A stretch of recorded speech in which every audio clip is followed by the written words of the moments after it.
स्वागत है आपका एनएमएफ न्यूज में। मैं हूं आपके साथ शबनम। अक्सर देखा जाता है कि संवेदनशील इलाकों में मामूली विवाद के बाद पथराव शुरू हो जाता है। कहीं भीड़ पत्थर बरसाती है तो कहीं लाठी डंडे लेकर भीड़ पर या फिर पुलिस वालों पर हमला शुरू कर देती है। दिल्ली दंगों से लेकर संभल मस्जिद विवाद देखा ही होगा आपने कि कैसे मुस्लिम समुदाय की भीड़ ने जरा से विवाद छिड़ते ही घरों की छतों से लोगों पर, पुलिस कर्मियों पर पत्थर बरसाने शुरू कर दिए। हिंसा फैलाई गई, बवाल भड़काया।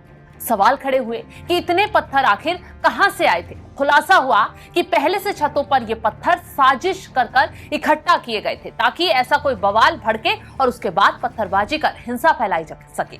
लेकिन इसी बीच हरिद्वार में जो तस्वीरें सामने आई हैं उसने पुलिस प्रशासन को चौंका कर रख दिया है, क्योंकि इसी तरह की एक बड़ी पत्थरबाजी को पुलिस ने वक्त रहते ही रोक दिया। दरअसल यहां पर भी मुस्लिम समुदाय के कुछ घरों की छतों पर भारी मात्रा में ईंट पत्थर बरामद हुए हैं, जिससे तुरंत दौड़ते हुए पुलिस ने सभी ईंट पत्थरों को वहां से हटवा दिया और एक बड़ी साजिश को कुचलने का काम कर दिया।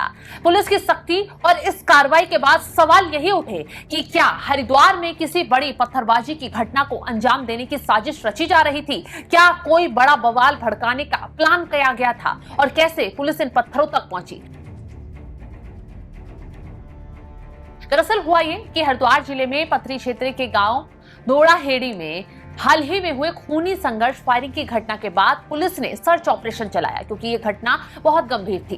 ड्रोन कैमरे से पूरे गांव की निगरानी की गई तो पता चला कि गांव में कुछ लोगों की छतों पर ईंट पत्थर इकट्ठा कर रखे गए हैं, जिन्हें पुलिस ने तुरंत देखते ही हटाने का काम किया। बारीकी से सभी घरों की तलाशी भी ली गई। इसके साथ ही साथ आपस में कहासुनी कर रहे दोनों पक्षों के 7 आरोपियों को गिरफ्तार कर शांति भंग में उनका चालान कर दिया गया, यानी उन्हें जेल भेजने का काम कर दिया गया। आशंका यही लगाई जा रही थी, अगर पुलिस इतनी सख्त कार्रवाई ना करती तो शायद आने वाले वक्त में बहुत बड़ा बवाल हरिद्वार में भड़क सकता था।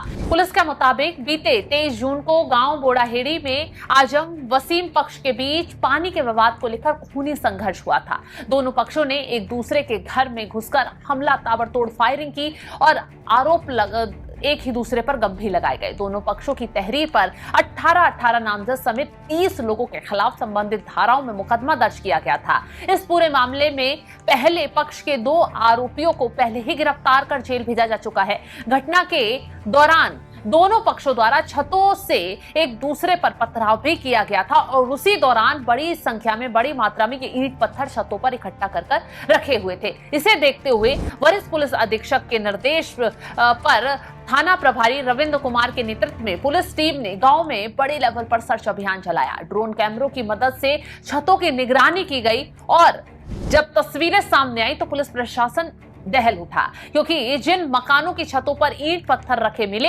उनके स्वामियों को तत्काल उन्हें हटाने के निर्देश दिए गए। पुलिस ने चेतावनी भी दे दी है कि भविष्य में छतों पर अनावश्यक रूप से ईंट पत्थर पाए जाने पर कानूनी कार्रवाई की जाएगी। तो फिलहाल पुलिस ने ये पत्थरबाजी की घटना पर तगड़ा एक्शन लिया, पूरे इलाके की ड्रोन से निगरानी की, देखा कि छतों पर कितने पत्थर इकट्ठा कर रखे गए हैं। तो आप सोच सकते हैं कि साजिशन ये पत्थर इकट्ठा कर रखे गए थे। अगर कोई हल्की से चिंगारी लगती तो बड़ा विवाद, बड़ी हिंसा भड़क जाती। पुलिस ने वक्त रहते ही बड़ा कदम उठाया और एक बड़ी साजिश को कुचलने का काम कर दिया, यानी कि पत्थरबाजी की घटना को वक्त रहते ही पुलिस ने कंट्रोल कर लिया और क्षेत्र में शांति व्यवस्था स्थापित की।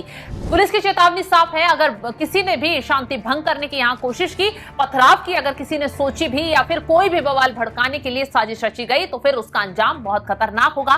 न सिर्फ उसे गिरफ्तार किया जाएगा बल्कि उसका अच्छे से इलाज भी कर दिया जाएगा। फिलहाल हरिद्वार से आई ये तस्वीरें हर किसी को हैरान परेशान कर रही हैं कि एक छोटा सा विवाद कहासुनी से शुरू होता है, खूनी संघर्ष तक पहुंच जाता है और उसके बाद देखिए कैसे पूरे हरिद्वार को अशांत करने के लिए छतों पर पत्थर इकट्ठा कर लिए जाते हैं। मुस्लिमों के घरों की छतों पर ये पत्थर बरामद हुए। अब इस पूरे मामले पर पुलिस की तरफ से सख्त एक्शन लिया जा रहा है। फिलहाल इस खबर को लेकर आप क्या कुछ राय रखते हैं, कमेंट बॉक्स में जरूर बताइए।